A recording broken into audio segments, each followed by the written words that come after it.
В завершении выпуска плавание может быть не только полезным для здоровья, но и веселым времяпрепровождением. Это в очередной раз доказали молодые специалисты акционерной компании «Алроса». В плавательном бассейне «Кристалл» прошло соревнование среди работников, которым еще нет 30 лет. Подробности далее.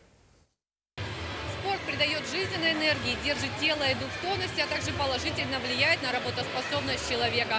Акционерная компания «Алроса» ценит каждого своего сотрудника. Именно поэтому ежегодно среди молодых специалистов проводят соревнования «Алмазный дельфин». 11 команд, по 6 участников и 5 конкурсов. Первый – внезачетный «Приветствие», где каждая команда заявляет свое название и девиз. Некоторые участники подготовились особо. Нюрбинский ГОК показал сценку с моряком, а работники культурно-спортивного комплекса продемонстрировали танец пингвинов. Все в духе молодых специалистов.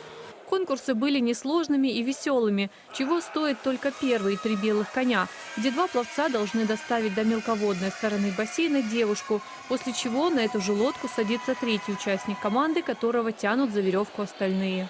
Участники соревнования «Алмазный дельфин» – не профессиональные спортсмены, поэтому и жюри оценивало не столько умение плавать, сколько работу в команде. Конкурсы оценивают в основном командное сплочение, насколько команда собрана, насколько они хорошо друг с другом взаимодействуют. Именно это дает им большой шанс к победе.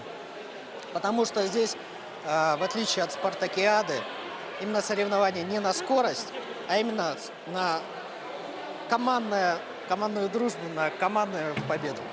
Каждый конкурс был необычным. Участники искали клад под водой, плавали сразу всей командой и многое другое. А в это время на трибунах за свои коллективы переживали болельщики. Для кого-то соревнования показались непростыми, но позитивные эмоции заставили забыть об усталости.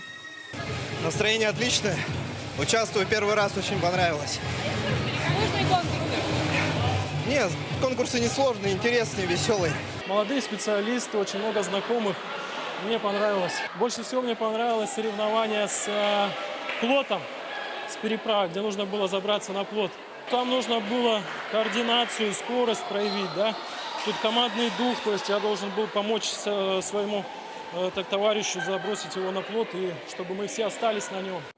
При подведении итогов спорных моментов у судей не было. Первое место безоговорочно присудили РССУ Мирнинского ГОКа, второе заняла команда Нюрбинского ГОКа, а третьими стали геологи Батоубинской экспедиции. В конкурсе приветствия лучшей стала команда авиапредприятия. Победители получили кубки, медали и дипломы. Такие же соревнования в этом году пройдут в Айхале и Удачном.